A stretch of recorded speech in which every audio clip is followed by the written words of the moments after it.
ముఖ్యం శ్రీరామదూతం శిరసా నమామి హరినామదూతం మనసా స్మరామి. హరి ఓం.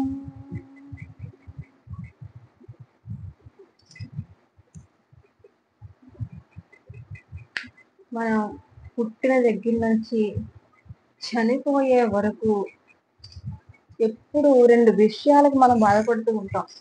ఏంటంటే అది ఒకటి అనారోగ్యము, అంటే ఆరోగ్యం లేదని. రెండు భయం. మన జీవితం ఎప్పుడు ఈ రెండు విషయాల దగ్గర ఆగిపోతుంది. ఎందుకనంటే ఆధ్యాత్మికంగా ఎదగాలన్నా లేదంటే లౌకికంగా ఎదగాలన్నా సరే మనకి రెండు విషయాలు ఎప్పుడూ ఉండకూడదు. ఏంటంటే అది అనారోగ్యం, రెండు భయం. గత కాలంలో మనకి ప్రకృతి వల్ల కానివ్వండి లేదంటే జంతువుల వల్ల కానీ భయం ఉండవచ్చు కాక, లేదంటే ఉండకపోయి ఉండవచ్చు కాక, కానీ ప్రస్తుతం కాలమాన పరిస్థితుల్లో ఒక మనిషి ఎదుటి మనిషికి భయపడేంత దారుణమైన స్థితిలోకి మనం వచ్చేసాం అనడంలో ఏమాత్రం అతిశయోక్తి లేదు. ఎందుకంటే ఎవరిని నమ్మాలో ఎవరిని నమ్మకూడదో, ఎవరితో ఏం మాట్లాడాలో ఏం మాట్లాడకూడదు అనేటువంటి దుస్థితికి మనం దిగిపోయాం. ఎందుకంటే కనీసం ఒక గ్లాసు మంచినీళ్ళు ఇవ్వండమ్మా అని ఎవరైనా తలుపు కొడితే కూడా ఆలోచించవలసినటువంటి భయంలో మనం పడిపోయాం. అయితే రాబోయే శరన్నవరాత్రులు కదండి, బాహ్య లౌకిక ఆధ్యాత్మిక భయాలను తొలగించుకొని ఆరోగ్యంగా ఉండాలి అంటే ఏదైనా గొప్ప అమ్మవారి సాధన ఉందా అని మనం ప్రశ్నించుకుంటే ప్రతి సమస్యకి ఒక పరిష్కారం ఉన్నట్టుగానే మనకి దేవి భాగవతంలో కాదండో దేవి సప్తసతి అంటే దుర్గా సప్తసతిలో ప్రథమ అధ్యాయంలో మనకి కనిపిస్తుంది. ఎందుకంటే బ్రహ్మదేవుడు అంతటి వాడికే భయం వేసిందట. ఆ భయాన్ని తొలగించుకోవడానికే వారు అమ్మవారిని శరణు వేరారు. అదే బ్రహ్మకృత రాత్రి సూక్తం. రాత్రి అంటే చీకటి, చీకటి అంటే అజ్ఞానం. ఆధ్యాత్మిక భయాలన్నీ కూడా అజ్ఞానం మీద ఆధారపడితే భౌతిక భయాలన్నీ కూడా మనుషుల వల్ల వస్తున్నాయి అంటే అతిశయోక్తిగా ఉంటుంది కదా. అయితే బాహ్య భయాలను, ఆధ్యాత్మిక భయాలను, ఆంతరంగిక భయాలను ఏవైతే ఉన్నాయో ఆ భయాలన్నిటినీ తొలగించి ఆనంద స్వరూపులుగా మనం ఉండాలి అంటే, ఆరోగ్యంగా ఉండాలి అంటే అద్భుతమైన సూక్తాన్ని మనకి అందజేస్తున్నారు. అదే అమ్మవారి యొక్క రాత్రి సూక్తం అన్నమాట. అయితే రాత్రి అంటే మనం ముందుగా చెప్పుకున్నాము అజ్ఞానం అని. అయితే రాత్రి అంటే అర్థాన్ని కూడా చెప్పుకున్నాం. రాత్రి దదా ఈతి రాత్రికి అన్నారు. అంటే సుఖాన్ని ఇచ్చున్నది రాత్రి. ఎటువంటి సుఖము అండి అంటే మనకి పగలంతా కూడా ఎవరైతే ఉన్నామో మనము పిల్లల కోసం కానివ్వండి, భర్త కోసం కానివ్వండి, భార్య కోసం భర్త కానివ్వండి, ఎవరైతే మనం ఇంద్రియాలను ఉపయోగించి కష్టపడి సాయంత్రం అయ్యేటప్పటికి మనం నిద్రిస్తాం. దేనికోసం అంటే మరుసటి రోజు శక్తిని పుంజుకోవడం కోసం నిద్రిస్తూ ఉంటాం. అటువంటి నిద్రని రాత్రి అంటే సుఖాన్ని ఇచ్చినది అన్నారు. అయితే ఇటువంటి సుఖాన్ని ఇచ్చేది ఎవరు అంటే ఆ అమ్మవారే. అందుకనే అమ్మవారిని యాదేవి సర్వభూతేషు రాత్రి రూపేణ సంస్థిత అన్నారు. ఎందుకనండి అంటే చూడండి, మనం చిన్నపిల్లల్ని చూస్తూ ఉంటాం. వాళ్ళు ఎక్కువసేపు టీవీ చూస్తున్నా, మొబైల్ ఆడుకుంటున్నా మనం ఏమంటాము తల్లిగా? పడుకోండ్రా అంటూ ఉంటాము. అయితే అంత అందంగా అంటామా? కొంచెం గట్టిగానే అంటాము. అయితే ఉదయం అవ్వగానే స్కూల్కి టైం అయిపోతుంటే మనం ఏమంటాము? టైం అయిపోతుంది, త్వరగా లేవాలి మీరు అంటాం. అంటే రాత్రి పడుకోబెట్టేది తల్లే, పగలు లేపేది కూడా తల్లే. దేని కొరకు అంటే ఆయా సమయాన్ని బట్టి మనం ఆ పని చేస్తూ ఉంటాం. అదే విధంగా పగలంతా కష్టపడి ఉండి మనిషి ఆ రాత్రి నిద్రించకపోతే, శక్తిని పుంజుకోకపోతే మరుసటి రోజు వాడి యొక్క ప్రవర్తన ఎలా ఉంటుందో మనందరికీ కూడా ఎరుకే. ఎందుకండి ఎరుక అంటే ఒక్కరోజు పని విషయం పక్కన పెడితే, ఓ పెళ్ళికెళ్ళి వచ్చామంటే మన పరిస్థితి ఎలా ఉంటుందండి? ఒక్కరోజు మనం నిద్రపోకపోతే. అందుకని ఆ రాత్రి యందు అమ్మవారి యొక్క శక్తే, అమ్మ యొక్క శక్తే మనకి తమోగుణ రూపంలో వచ్చి ఆ సుఖాన్ని మనకి అందజేస్తుంది.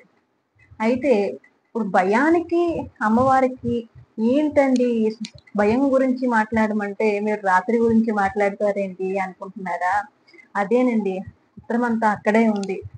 మనకే కాదు, బాహ్య ఆంతరంగిక భయాలు సృష్టిలో ఉన్న ప్రతి దాంట్లోనే ఉంటాయి. పశుపక్షాదులకి కూడా ఈ భయాలు ఉంటాయి. కాకపోతే అవి నోరు లేని జీవులు కాబట్టి చెప్పుకోలేవు. మనకన్నా పైనున్న వాటి అంటే మనకున్న పైనున్నవి ఏంటండి అంటే దేవతలు. దేవతల కన్నా పైన అదిగో బ్రహ్మదేవులు వారు. అందరూ బ్రహ్మదేవుడి నుంచి పిపీలాది పర్యంతము కూడా అందరూ ఈ సృష్టిలోని వాళ్లే కదా. ఒకనొకప్పుడు బ్రహ్మదేవుడి సైతము ఈ భయానికి గురైన వాళ్ళే. అందుకని బ్రహ్మదేవుడి వారికి కూడా భయం వేస్తే వారు అమ్మవారిని ఆశ్రయించి ఇదిగో ఈ రాత్రి సూక్తాన్ని పఠిస్తారనమాట. అందుకని ఎవరైతే భయము అనారోగ్యానికి లొంగిపోయి ఉంటామో, లేదు ఎవరైతే భయము అనారోగ్యము ఆరోగ్యం కావాలనుకున్న వాళ్ళందరూ కూడా ఈ ఈతి బాధలన్నీ పోగొట్టుకుని హాయిగా ఆనందంగా ఉండాలంటే శరన్నవరాత్రులు 9 రోజులు కుదిరితే అన్ని రోజులు నిత్యం కూడా ఈ అమ్మవారి ఆరాధన చేసుకునే సులభమైనటువంటి సులువైనటువంటి ఆ స్తోత్రం రాజమే రాత్రి సూక్తం. దీని గురించి మాట్లాడుతూ ఏమంటున్నారంటే మొదలు పెడుతున్నారు బ్రహ్మగారు. అమ్మా త్వం స్వాహ త్వం సదా హి వషట్కారః అని మొదలు పెట్టారు. అమ్మా నువ్వు ఎవరివంటే స్వాహ రూపంలో ఉన్నటువంటి యజ్ఞం చేసేటప్పుడు వాడే స్వాహాకారాలు ఏవైతే ఉంటాయో, దేవకార్యానికి చేసే స్వాహాకారాలు ఏవైతే ఉన్నాయో, అదేవిధంగా పితృకార్యాలకి చేసే స్వదా కార్యాలు ఏవైతే ఉన్నాయో వాటి యొక్క స్వరూపం నువ్వమ్మా, ఆ మంత్ర రాశి నువ్వమ్మా. త్వం హి వషట్కారః అన్నారు. అంటే వషట్కారము అంటే స్వాహ స్వద అంటే యజ్ఞ రూపంలో వాడే ఆ మంత్రం యొక్క ఉచ్చారణ ఏదైతే ఉందో ఉదాత్తాలంటామే, వాటిని ఏ స్వరాన్ని ఎలా పలకాలో అలాగే పలకాలి. ఆ పలికే ఆ మంత్ర స్వరూపం కూడా వషట్కారః నువ్వేనమ్మా అని చెప్పి బ్రహ్మగారు అంటున్నారు. అయితే సర్వాత్మిక అమ్మా, నువ్వు అంతటా వ్యాపించి ప్రకృతి అంతా కూడా వ్యాపించి ఉన్నావు. సుధా త్వమక్షరే నిచ్చే త్రిధా మాత్రాత్మిక స్థిత. ఏదైతే యజ్ఞం ఉందో దాన్ని సుస్వరంగా చేస్తే యజ్ఞం వల్ల వచ్చే ఫలితం ఏదైతే ఉందో సుధాత్మిక, ఆ అమృత ఫలం ఏదైతే ఉందో యజ్ఞంలో వచ్చే యజ్ఞ ఫలాన్ని అమృతము అంటారు. ఆ యజ్ఞ ఫలము కూడా యజ్ఞము నువ్వే, యజ్ఞంలో ఉచ్చరించే మంత్రము నువ్వే, ఆ మంత్ర స్వరము నువ్వే.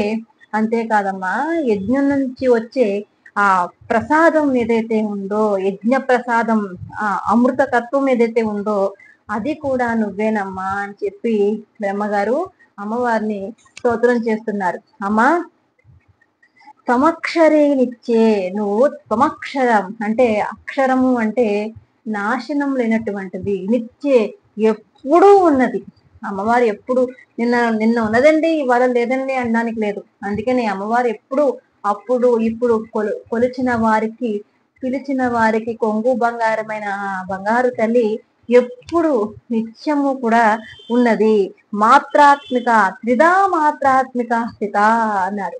ఓం నిత్యక్షరం బ్రహ్మ అన్నట్టు ఓంకారంలో ఉండే ఆ 3 యొక్క మాత్రలు ఏవైతే ఉన్నాయో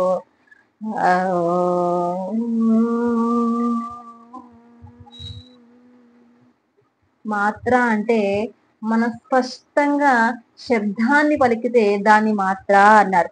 ఆ ఓంకారంలో కనిపించే ఆ ఓ మా ఆ 3 మాత్రలు నువ్వేనమ్మా అని అంటూ ఇంకో మాట అంటున్నారు. అద్భుతమైన మాటను మాట్లాడుతున్నారు బ్రహ్మగారు. అంతేకాదమ్మా, అర్ధమాత్ర స్థితానిత్య, ఆ ఓంకారంలో ఉండే 4వ అర్ధమాత్ర, ఆ వినపడని శబ్దం ఏదైతే ఉందో అది కూడా నువ్వేనమ్మా అన్నారు. అంటే ఓంకారంలో ఉండే ఆ, ఆవు మాతో పాటు ఆ వినపడని అనే అర్థమాత్రం ఏదైతే ఉందో దాన్ని అంటే ఆవు మా అని స్పష్టంగా అంటున్నాం, ఆ చివరిలో వచ్చే దాన్ని అంటున్నాం కదా, దాన్ని అర్ధమాత్ర అన్నారు. అంటే వినిపించదు, అది అలా అని ఉంటుంది అనమాట, దాన్ని అర్ధమాత్ర అన్నారు. ఆ దాన్ని తుర్యావస్థ అంటే ఒక మనిషి సత్వ రజతమో గుణాల్లో నుండి ఆ నాలుగో గుణం ఏదైతే ఉందో తురియం అన్నారు. ఆ తురియం నే అమ్మవారిగా ఇక్కడ చూపిస్తున్నారు. అది కూడా నువ్వేనమ్మా, యానుచర్య విశేషత అన్నారు. యానుచర్య విశేషత అంటే ఇందాక మనం చెప్పుకున్నాం కదా, అర్ధమాత్రం అంటే విశేషంగా దాన్ని ఉచ్చరించలేము. యానుచర్య విశేషత, ఆ ఉచ్చరించలేని పదం ఏదైతే ఉందో అది నువ్వమ్మా అని ఇక్కడ స్పష్టం చేస్తున్నారు.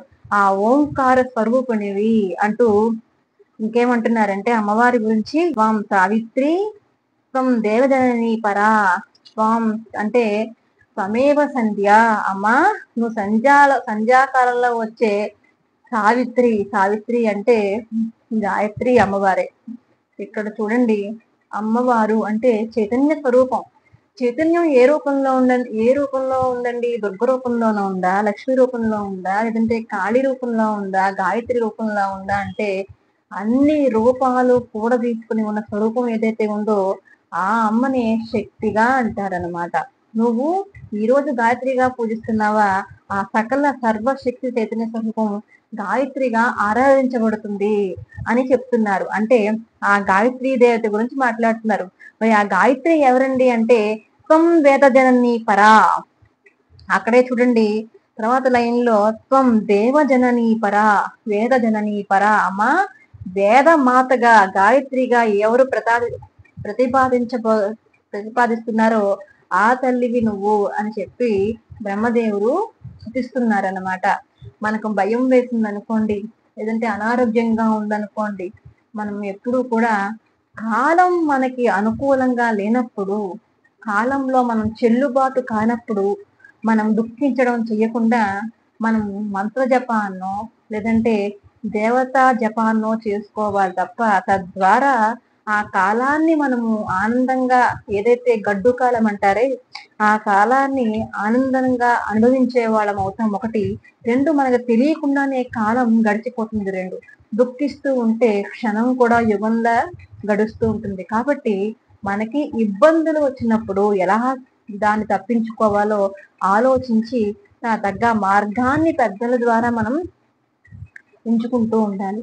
అయితే ఇక్కడ ఏమంటున్నారంటే అమ్మా, ఏదైతే వేదమాతగా గాయత్రిగా సంధ్యాకాలంలో చెప్పబడుతుందో ఆ తల్లిని నువ్వమ్మా అంటున్నారు మన బ్రహ్మదేవులు వారు. అయితే త్వమేతత్ ధార్యతే విశ్వం, నువ్వు ఏదైతే ఈ విశ్వం ఉందో అంతటా వ్యాపించి ఉన్నది. చూడండి, అమ్మవారు ఈ ప్రపంచం అంతా ఏదైతే ప్రకృతి సృజించబడి ఉందో దాన్ని తయారు చేసి విడిగా కూర్చోలేదు. ఎలా అయితే కుండలు తయారు చేసేవాడు కుండని తయారు చేసి దానికి భిన్నంగా కూర్చుని ఉన్నాడో అలా లేదట అమ్మవారు. మొత్తం ఈ ప్రపంచమంతా తయారు చేసి ప్రపంచమంతా కూడా నిండి నిమిడీకృతమై ఉన్నది. అదే ఇక్కడ చెప్తున్నారు, అమ్మా నువ్వు త్వయేతత్ విశ్వం ధార్యతే విశ్వం, ధరించి ఉన్నావమ్మా. త్వయేతత్ సృజతే జగత్, ఈ జగత్ అంతా ఏదైతే కనిపిస్తుందో అది నీ ద్వారా సృజించబడి ఉన్నది. ఈ కనిపిస్తున్న జగత్తు ఏదైతే ఉన్నదో ఇది కార్యం చెయ్యబడింది. దీనికి కారణం అంటూ ఒకళ్ళు ఉండాలి కదా. కొండ కనపడుతుంది, వస్తువు కనిపిస్తుంది, నగలు కనిపిస్తున్నాయి అంటే దానికి తాలూకా చేసిన వాళ్ళు ఎవరో ఉంటారుగా. అదే విధంగా ఈ సమస్త జగత్తు కూడా తయారు చేసినటువంటి ఆ అమ్మ జగన్మాత ఏదైతే ఉందో అది నువ్వేనమ్మా అంటూ ఇంకో మాట అంటున్నారు, త్వయేతత్ పాల్యతే దేవి, నువ్వు ఈ సమస్త జగత్తుని కూడా పరిపాలిస్తున్నావు. త్వం ముచ్యంతే సర్వదా, త్వం ముచ్యంతే సర్వదా, ఈ సమస్త జగత్తు కూడా తిరిగి మళ్ళీ నీలో లయం చేసుకుంటావమ్మా అని చెప్పి సర్వదా మొత్తం అంతా కూడా ప్రళయ కాలంలో ఈ సర్వ జగత్తు కూడా నీ అందే లీనమవుతుంది, లయం అవుతుంది తల్లి అని చెప్పి చెప్తున్నారు అనమాట. ఆ శక్తివి కూడా నువ్వే అంటున్నారు. ఇంకా తర్వాత ఏమంటున్నారంటే బ్రహ్మదేవులు వారు, అమ్మా మహావిద్య మహామాయ మహామేధ మహాశ్రుతి మహామోహాచ భవతి మహాదేవి మహాసురి అంటున్నారు.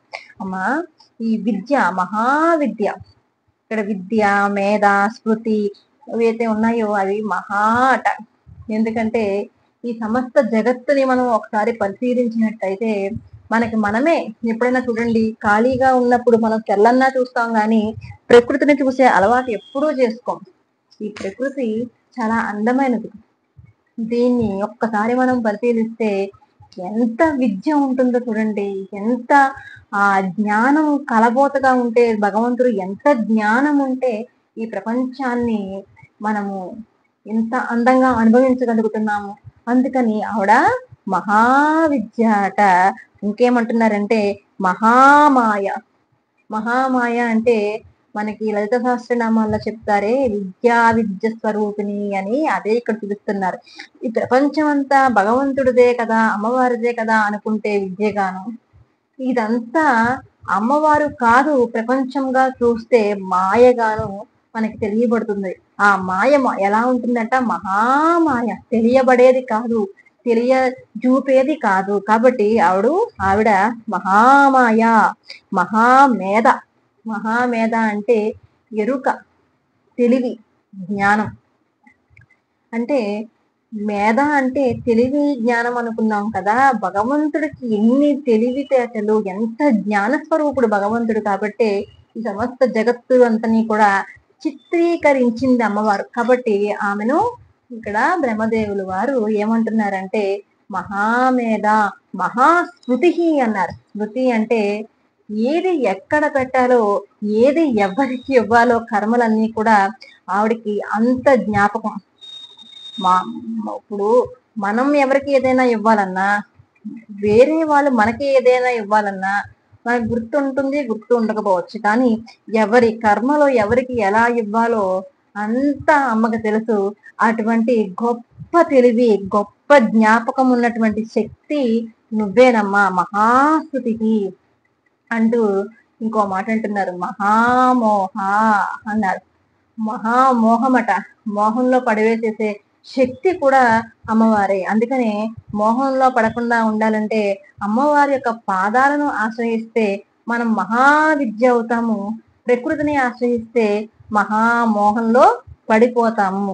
కాబట్టి ఇక్కడ బ్రహ్మదేవులు వారు భయం అనే మోహంలో పడినట్టే మనకు కనిపిస్తున్న పడలేదు కాబట్టే అమ్మవారిని ఆశ్రయించారు. మనకి దుఃఖం వచ్చినప్పుడు మోహంలో పడకుండా, ఇప్పుడు ఇంకొక విషయం ఏంటంటే దుఃఖం వస్తే మతం మారిపోతాం, అలాంటి స్థితిలో మనం వచ్చేసాం. కాబట్టి ఎప్పుడూ కూడా భగవంతుణ్ణి మనము ఆ యొక్క పాదాలను ఎప్పుడూ కూడా, ఇక్కడ మనకి లలిత సహస్రనామాల్లో జపా కుసుమ భాసురం జప విదో స్మరేదంబికాం అంటారు. ఈ రోజు మనం మందార పువ్వులతో అమ్మవారికి పూజ చేసామనుకోండి, మరుసటి రోజు అవి వడిలిపోతాయి. తీద్దామని మనం ప్రయత్నం చేసామనుకోండి, వస్తాయా, అంటుకుపోతాయి. ఎందుకనంటే అంత సౌకుమార్యంగా ఉంటాయి. అటువంటి పువ్వులు ఎలా అయితే పటానికి అంటుకుపోయి ఉంటాయో, మన భక్తి కూడా జపాకుస్మ బాసురవు, ఆ జపాకుస్మం ఎలా అయితే అంటి పెట్టుకుని ఉంటుందో మన భక్తి కూడా అలా ఉండాలి. ఎంత దుఃఖంలో ఉన్నా, ఎంత భయంలో ఉన్నా, భయం వేసినా దుఃఖం వేసినా సరే విడిచిపెట్టకూడదు ఒకటి ఉంది, అదే అమ్మవారి పాదాలు. అదే ఇక్కడ చూపిస్తున్నారు. మోహాచ భవతి మహాదేవి మహాసురి. మహాదేవి అటండి ఆవిడ. ఎటువంటి దేవి అంటే దివు అనే ధాతువు నుంచి వచ్చింది, చైతన్యం.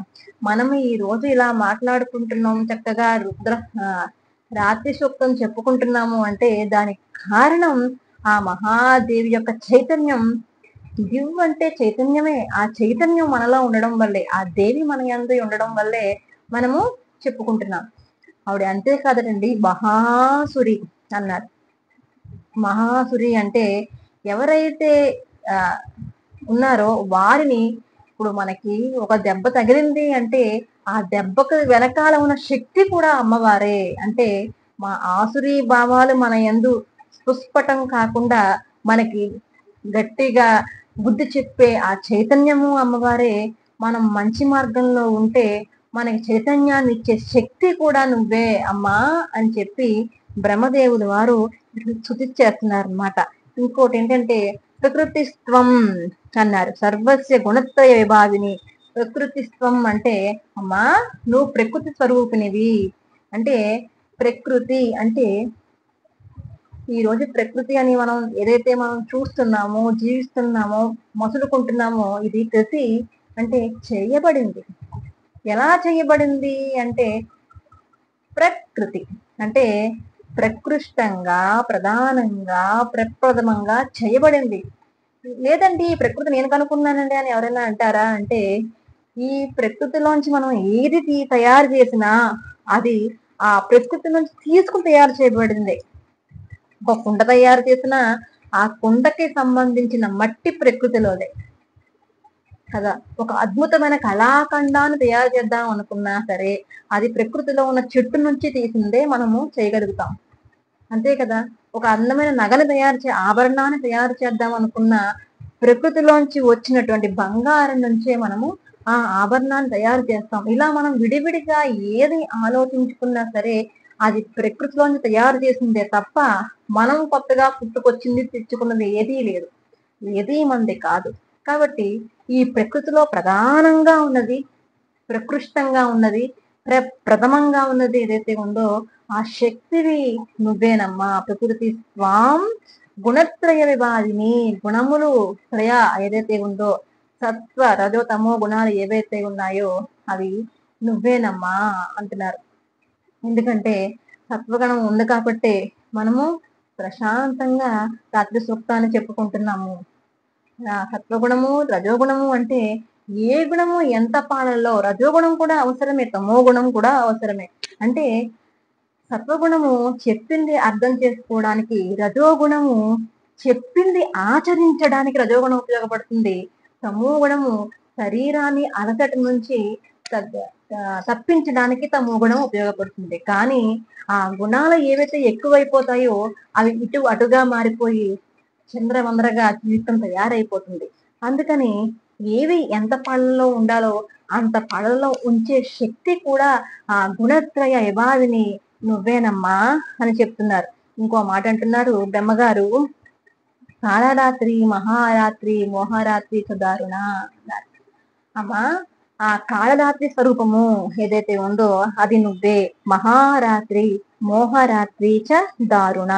కాళరాత్రి అంటే ఇక్కడ ఒకటే చెప్తున్నారు. రాత్రి అంటే మనకు ఒకటే తెలుసండి, ఇంటికి వస్తాము పడుకుంటాము ఒకటే రాత్రి. ఇన్ని రాత్రులు ఉన్నాయా అంటే ఉన్నాయి. మరి కాళరాత్రి అంటే ప్రపంచ ప్రళయ కాలంలో వచ్చే ఆ ప్రళయ రాత్రి ఏదైతే ఉందో దాన్ని కాళరాత్రి అంటారు. మరి మహారాత్రి అంటే ఆ ప్రళయ కాలంలో ఏదైతే ఉందో ఆ రాత్రి అక్కడ ఉంటుంది కొంతకాలం, దాన్ని మహారాత్రి అన్నారు. అయితే మోహరాత్రి ఇన్ని రాత్రులు ఉన్నాయని తెలుసుకోబడకపోవడాన్ని మోహరాత్రి అంటారు. దారుణ రాత్రి అంటే భయాన్ని కలిగించే రాత్రి దారుణ రాత్రి అని చెప్పి అంటారు. అయితే మనకి ఈ తిథులలో కూడా ఈ రాత్రుల గురించి చెప్తూ ఉంటారు. ఏంటంటే ఆశ్వీజ చతుర్దశి ఏదైతే ఉందో దాన్ని కాళరాత్రి అన్నారు. ఆశ్వీజ అమావాస్యని మహారాత్రి అన్నారు. ఇంకేంటంటే శ్రావణ బహుళ అష్టమిని మోహరాత్రి అన్నారు. అక్షయ తృతీయ రాత్రిని దారుణ రాత్రి అన్నారు. అంటే సంవత్సరానికి 4 రాత్రులు వస్తాయి. ఈ 4 రాత్రులు కూడా ఎవరైతే అమ్మవారి ఉపాసన చేస్తారో, నిద్రించకుండా సుఖానికి లొంగిపోకుండా ఎవరైతే యోగులుగా ఉండి ఇవి తంత్ర రూపంలో ఉండి సాధన చేసే వాళ్ళ కోసం చెప్తున్నాను సుమా. అయితే వీరు సాధన చేసి అమ్మవారి అనుగ్రహాన్ని 10 కాదు 1000 కాదండోయ్ అనంత శక్తిని ప్రసాదించే ఆ అమ్మవారి యొక్క శక్తిని ఈ 4 రాత్రుల్లో తాంత్రిక రూపంలో కొంతమంది, ఉపాసన సాధనలో కొంతమంది ఆశ్రయించి ఆరాధిస్తూ ఉంటారు ఈ రాత్రి సమయంలో. అంటే రాత్రి అంటే మనం ఇందాక చెప్పుకున్నాం కదా సుఖాన్ని ఇచ్చేది అని. ఒక గంట లేదు లేదు 6 గంటలు పడుకున్నంత మాత్రాన్ని సుఖాన్ని ఇస్తుంటే, అన్ని సుఖాలకు సచ్చిత్ ఆనందానికి ఆలవాలమైనటువంటి అమ్మవారిని ఆరాధన చేస్తే ఎటువంటి సుఖాతీతమైనటువంటి స్థితి మనకి లభిస్తుందో ఈ స్తోత్రం మనకు చెప్తుందన్నమాట. ఇంకేమంటున్నారంటే త్వం శ్రీ అన్నారు. అంటే అమ్మ నువ్వు లక్ష్మీ స్వరూపమనివి నువ్వే. లక్ష్మీ స్వరూపము అంటే మనం అనుకుంటాము ధనం అనుకుంటాం. కానీ ఈ ప్రకృతిలో ఉండే ఏదైతే ధనం, వస్తు ధనం, సోమధనం, ఆదిత్య ధనం, వాయు ధనం, వర్ణ ధనం ఏదైతే ఉందో ప్రకృతిలో ఉండే పంచభూతాలు, అష్టదిక్కులు, దిక్పాలకులు, ప్రకృతి అంతా కూడా ధనమే. ఇందులో ఏది లేకపోయినా మన మనుగడ ఇక్కడ నుంచి ముందు క్షణం కూడా నడవదు. ఎందుకంటే ఆ సూర్యనారాయణమూర్తి లేకుండా ప్రకృతి నడుస్తుందా? నడవదు. ఆ ఆదిత్య ధనం ఏదైతే ఉందో అది అమ్మవారి యొక్క శక్తే. అందుకనే ఇక్కడ బ్రహ్మదేవులు వారు అంటున్నారు ఏమని అంటే త్వం శ్రీం అన్నారు.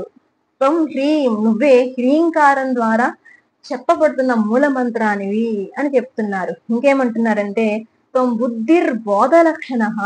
అమ్మా నువ్వు బుద్ధి రూపంలో ఉన్నావు, అందుకే కదా దియోయన ప్రచోదయాత్ అంటారు. ఇప్పుడు ఉన్న ప్రస్తుత కాలమాన పరిస్థితుల్లో భగవంతుడు మనకి కనిపించడు. మరి ఎలా ప్రేరణ చేస్తాడు అంటే బుద్ధి రూపంలో ప్రేరణ చేస్తాడు. అందుకనే యా దేవి సర్వభూతేషు బుద్ధి రూపేణ సంస్థిత నమస్తస్తే నమస్తస్తే నమస్తస్తే నమో నమః అన్నారు.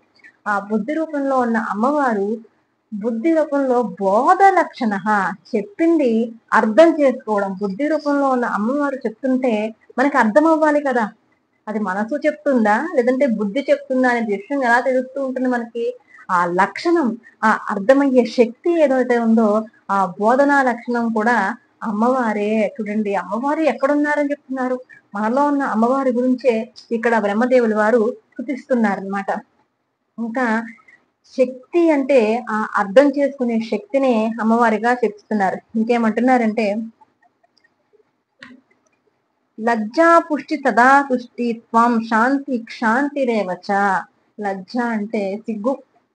మనము ఒక అధర్మ కార్యం చేయాలంటే సిగ్గుపడాలి. ఈ రోజు ఎటువంటి కార్యకలాపాలు చేస్తున్నామో సిగ్గుపడకుండా చేస్తున్నారు అంటే కొంతమంది సిగ్గుపడే ఉంటూ ఎందుకు దేనికి సిగ్గుపడాలి అంటే భగవంతుడు ఒకడున్నాడు, మనల్ని శిక్షిస్తాడు, దానికి మనం కారణం చెప్పాలి, మనము జవాబుదారులవై ఉండాలి భగవంతుడికి అని ఎవరైతే సిగ్గుపడతారో వాళ్ళందరికీ కూడా, ఎవరైతే పరాయణులై ఉంటారో వాళ్ళందరికీ కూడా అమ్మవారు లజ్జా రూపంలో ఉంటుందంట. అటువంటి యాదేవి సర్వభూతేషు లజ్జా రూపేణ సమస్థిత. ఇంకేమంటున్నారంటే పుష్టి తదా తుష్టి అన్నారు. పుష్టి రూపంలో ఉన్నది నువ్వేనమ్మా. తదా తుష్టి, తుష్టి రూపంలో ఉన్నది కూడా. అంటే మనిషికి పుష్టి అంటే సమృద్ధిగా అన్ని మనకి భగవంతుడు అన్ని చేకూర్చినప్పటికీ కూడా ఏదో తెలియని అసంతృప్తి ఉన్నదనుకోండి, ఇంకా అన్ని సమకూర్చిన వృధాయే కదా. అందుకని అన్ని పుష్టిగా ఇచ్చేది నువ్వేనమ్మా. అన్ని పుష్టిగా పుచ్చుకుని కూడా మేము తుష్టి కలిగి ఉంటాం చూసావా. అంటే సంతృప్తి కలిగి ఉండడం, దాని ఆ స్వరూపం ఏదైతే ఉందో, ఆ శక్తి ఏదైతే ఉందో అది కూడా నువ్వేనమ్మా అంటున్నారు. మనిషికి పుష్టి ఉండాలి, తుష్టి ఉండాలి. అంటే అన్ని వనరులు సమకాలికంగా మనకి ఉండాలి, కావలసినన్ని ఉండాలి, కావలసిన మేరకు ఉండాలి, దాని తగ్గ తృప్తి కూడా మనిషికి ఉండాలి. తృప్తి లేని బతుకు వృధా కదండి. అదే ఇక్కడ చెప్తున్నారు. అన్ని ఇచ్చేది నువ్వే, ఆ ఇచ్చిన వాటికి తృప్తిగా ఉండాలన్నా కూడా ఆ శక్తిని ప్రసాదించింది కూడా నువ్వేనమ్మా అంటూ త్వం శాంతి క్షాంతిరేవచ. ఆ ఎప్పుడైతే పుష్టి ఉంటే మనిషి ఎప్పుడు కూడా శాంతిగానే ఉంటాడు కదండి. ఆ శాంతి స్వరూపం కూడా నువ్వేనమ్మా అంటున్నారు. అటువంటి స్వరూపం ఎలా ఉంటుందయ్యా అంటే ఇదిగో అమ్మవారి యొక్క స్వరూపాన్ని చూపిస్తున్నారు. ఖడ్గిని శూలిని ఘోర గదిని చక్రిని తదా శంకిని చాపిని బాణ భుషుండి పరిగాయుధ. అమ్మవారు చక్కగా ఎర్రని చీర కట్టుకుని ఖడ్గము, శూలము, గద, చక్రము, శంఖము, చాపము, బాణము, భుషుండి, పరిగ ఆయుధాలు పట్టుకునే ఉంది. అయ్యో బాబోయ్, అమ్మవారు 10 చేతులతో ఇన్ని ఆయుధాలు పట్టుకుని ఉందంటే ఎంతో భయంకరంగా ఉంటుంది కాబోలు అనుకుంటామేమో. కాదండోయ్. అమ్మవారు ఎలా ఉంటుంది ఇక్కడ చెప్తున్నారు. సౌమ్య సౌమ్యాతరే శేష సౌమ్యే వ్యాసతి సుందరి. అమ్మవారి చేతిలో అన్ని ఆయుధాలు దేనికోసమయ్యా అంటే నీకోసం కాదయ్యా, ప్రపంచంలో ఉండే ఆసురీ శక్తులను, నీలో ఉండే ఆసురీ శక్తుల్ని అంతం చేయడానికే కానీ నిన్ను అక్కున చేర్చుకుని భయపెట్టడానికి కాదు. అమ్మ యొక్క స్వరూపం అన్ని ఆయుధాలు ఉన్నా సరే సౌమ్యమైనటువంటి స్వరూపము. సౌమ్యేభ్యత అన్నారు. అంటే ఏ ప్రపంచంలో ఏది శాంతంగా ఉంటుందో ఆ శాంతాన్ని కలిగించే శక్తి కూడా అమ్మదే. అశేష సౌమ్యేభ్యాసతి సుందరి. ఏది శాంతమని చెప్పుకుంటున్నామో అదే అమ్మవారు అతి సుందరమైనటువంటి స్వరూపం అది అని చెప్తూ పరాపరాణం పరమా త్వమేవ పరమేశ్వరి. అయితే అమ్మవారు అంత శాంతంగా ఉంటూ త్వమేవ పరమేశ్వరి అన్నారు. పరమేశ్వరి అంటే ఈ సమస్త జగత్తునంతటినీ కూడా పరమేశ్వరుడు ఎవరైతే ఉన్నారో ఆయన యొక్క శక్తే పరమేశ్వరి. అంటే ఆ పరమేశ్వరుడే ఈశ్వర శక్తిని పరమేశ్వరి అన్నారు. ఈ జగత్తునంతటినీ కూడా పట్టి నడిపించే శక్తే పరమేశ్వరి శక్తి అని చూపిస్తున్నారు. అమ్మా ఎత్త కించిత్ తదిందస్తు సదసా అఖిలాత్మకే అన్నారు. ఈ ప్రపంచంలో కనిపించే యచ్చకించిత్ అన్నారు. యచ్చకించిత్ అంటే సృష్టిలో యచ్చకించిత్ తదిందస్తు ఏ వస్తువు అయినప్పటికీ కూడా సత్ అసత్తే. అంటే కార్యం కారణం.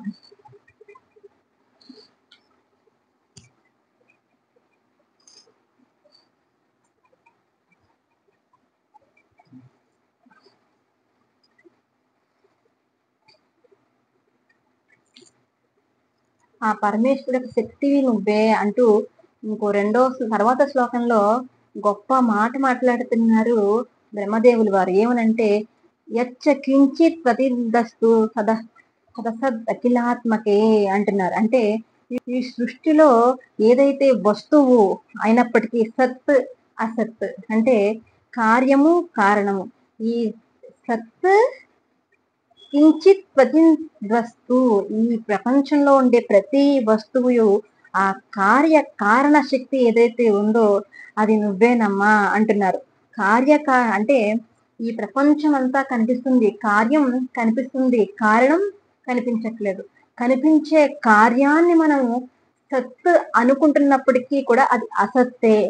కనిపించని కారణం ఉన్నప్పటికీ అది అసత్ అనుకున్నప్పటికీ కూడా అది సత్తే.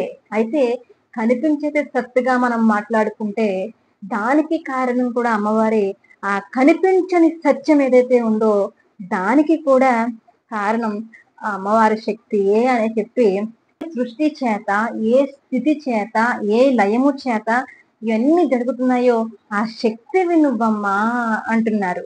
సో నిద్రావసం నీత కస్వం తోతు మహేశ్వర.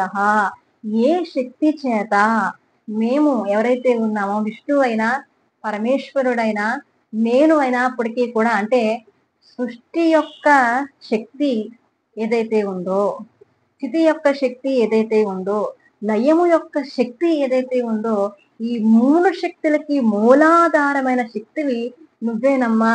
కాబట్టి నువ్వు నన్ను కాపాడాలి. సోపి నిద్రావసం నీతి కస్వం తోతు మహేశ్వర. నిన్ను ఎవరు శక్తి అయినా మేము నిన్ను ఏమని స్తుతి చేయగలమమ్మా? నువ్వు మమ్మల్ని కాపాడాలి. విష్ణు శరీర గ్రహణ మహామీసాన ఏవచ కారితాస్తి యథోతస్తం కం స్తోతు శక్తిమాన్ భవేత్. ఎలాంటి నిన్ను ఎవరు స్తోత్రం చేయగలరమ్మా?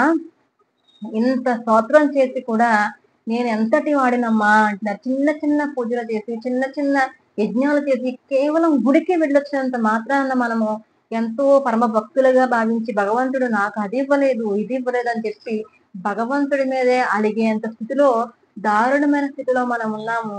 కానీ బ్రహ్మదేవుడు అంతటి వాడు ఇందాక మనం చెప్పుకున్నటువంటి స్థితి అంతా చేసి నేను ఎంతటి వాడినమ్మా అని చెప్పి ఒక్కసారి కళ్ళు మూసుకునేటప్పటికీ విష్ణువులో ఉన్న నిద్ర రూపంలో ఉన్న అమ్మవారు జాగృతి అయ్యి అక్కడ ఏ భయం చేత ఆయన స్థితి చేశారో ఆ భయాన్ని తొలగించింది అమ్మవారు. అటువంటి భయాలను మనకి కూడా తొలగించి ఆ అమ్మవారు ఐశ్వర్యాలను అన్ని మనకి ప్రసాదించాలని కోరుకుంటూ హరి ఓం. సర్వం శ్రీ దుర్గాంబికా పాదారవిందార్పణమస్తు. ఓం పూర్ణమద పూర్ణమిదం పూర్ణాత్ పూర్ణముదచ్యతే పూర్ణస్య పూర్ణమాదాయ పూర్ణమేవావశిష్యతే.